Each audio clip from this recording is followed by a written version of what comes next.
মানুষ যুবকেরা লাইন করে দাঁড়ায় আছে। তো ইব্রাহিম নবী জিজ্ঞেস করতেছেন, যুবকের দল এই রোদ্রের মধ্যে তোমরা লাইন করে দাঁড়ায় আছো, ব্যাপারটা কি? যুবকেরা কয়, হুজুর এটা আপনার মার্কেট না, আপনি জানগা, এটা ব্যাপার স্যাপার আছে, এখানে বিশ্ব সুন্দরী যুবকদেরকে চয়েস করবে, আমরা রাজা বাদশার ছেলেরা দাঁড়াইছি, এটা হুজুরের বাজার না, আপনি জানগা। ইব্রাহিম নবী কয়, লাইন করে খারইছস বেটা? জিগাইলাম এত কথা কসকে? আমি কি খারইতে কইছি? তোরা খারইছস খুব খারো, আমি তো কই নাই। তখন দাওয়ান শুরু করছস, তোর খারো মুয়াজগা রাখ। প্রভু গো, কি? ইব্রাহিম নবী ডাকে, এতগুলো যুবক খারইছে কি লাগে? আমি একটু খারইয়া দেখতাম চাইছিলাম, অনুমতি দিবেন? আল্লাহ কয়, ইব্রাহিম তুই কে রে খারইতি? কয় না, অনুমতি দেন, আমি খারমু। কয় দে, যা, অনুমতি দিলাম। সুবহানাল্লাহ কান্না। অনুমতি কে দিল? লাইনে খারিত। কই খারিত? না আন্তাজি খারিত? লাইনে লাইনে লাইনে খারিতে গেলে পোলাপান কোনি মারে, হুজুর পিছে যান। এখনো তো এইটাই করে পোলাপান, হুজুর দেখে টিটকারি মস্কারি করে। বাসের মধ্যে উঠলে কি হুজুর পিছে যান, পিছের সিট খালি। হুজুর আরে দেখলে পিছে যায়, মাইর খাইবেন না, আদর পাইবেন।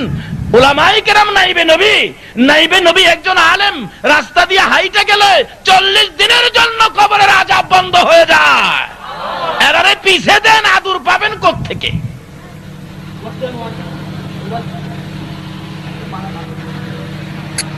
আল্লাহ কয়, প্রভু গো। ইব্রাহিম নবী কয়, প্রভু ও আমার আল্লাহ। খালি কয় পিছে যাইতাম, পোলাপানে কয়, আল্লাহ কয় পিছে যা, লাইন ছাড়িস না। পিছে গিয়ে খারইছে, মৌলবীরা টিটকারি করে, মৌলবী দেখে টিটকারি করে পোলাপান, মৌলবীও খারইছে রে, বিশ্ব সুন্দরী লেগে আমরা খারইছি, ওই যে মৌলবীও খারইছে।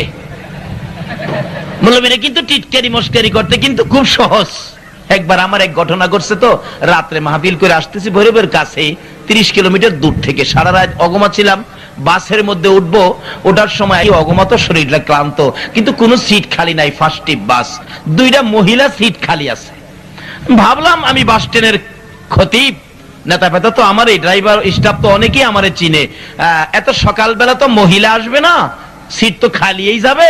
আর যা করছে খুদা, বৈশা যাই, গিয়া মহিলা সিটে বসলাম। বসার পরে সারা প্যাসেঞ্জার হাসে আমার দিকে চায়া,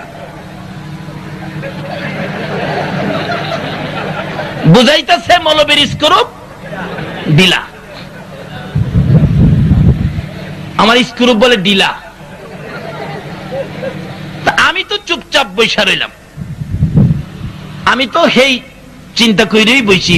একটু পরে আইসা কন্ট্রাক্টর ডাকতেছে, হুজুর সিট ছাড়েন।